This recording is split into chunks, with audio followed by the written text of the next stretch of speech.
নদী ভাঙনে ঘর হারিয়ে চরম অসহায়ত্বের মধ্যে পড়া সিরাজুল হকদের মতো গৃহহীন ও ক্ষতিগ্রস্ত পরিবারগুলোর পাশে দাঁড়িয়েছেন স্বরাষ্ট্রমন্ত্রী সালাউদ্দিন আহমেদ।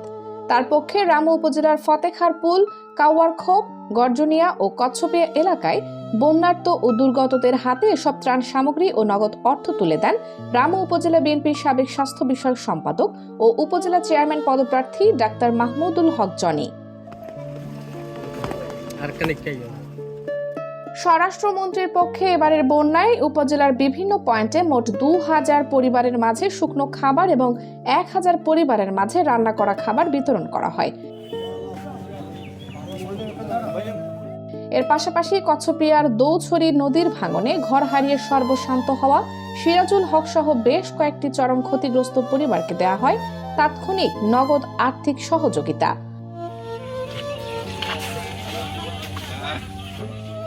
এ সময় স্থানীয় বিএনপি ও অঙ্গ সহযোগী সংগঠনের নেতাকর্মীরা ত্রাণ বিতরণ কার্যক্রমে অংশ নেন এবং দুর্গত পরিবারের খোঁজ খবর নেন। বৈরী আবহাওয়ার মাঝে এই খাদ্য ও নগদ অর্থ সহায়তা বন্যার্ত পরিবারগুলোর জন্য বড় এক স্বস্তি বয়ে আনে। গতকালকে মাননীয় স্বরাষ্ট্রমন্ত্রী মহোদয় নির্দেশ দিয়েছেন, রামুর মানুষ ভালো নেই, রামুতে পানি দুর্যোগ জলোচ্ছ্বাসের কারণে পানি নামতে সমস্যা হচ্ছে। ৪-৫ দিন ধরে টানা মানুষ পানিতে কষ্ট পাচ্ছে, পানি নামছে না।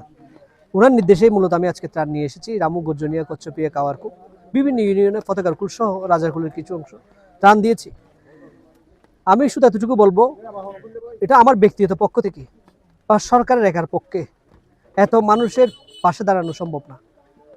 সমাজে যারা বিত্তশালী রয়েছে, প্রতি ইউনিয়নে প্রতি এলাকায় যারা সম্পত্তিশালী, ধন সম্পত্তিশালী রয়েছে, বিত্তবান রয়েছেন, আপনাদের সবাইকে বলছি, আপনারা সাধারণ মানুষের পাশে দাঁড়ান।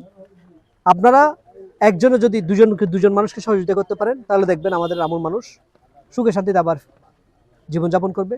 রামুতে আর কারো ত্রাণের জন্য।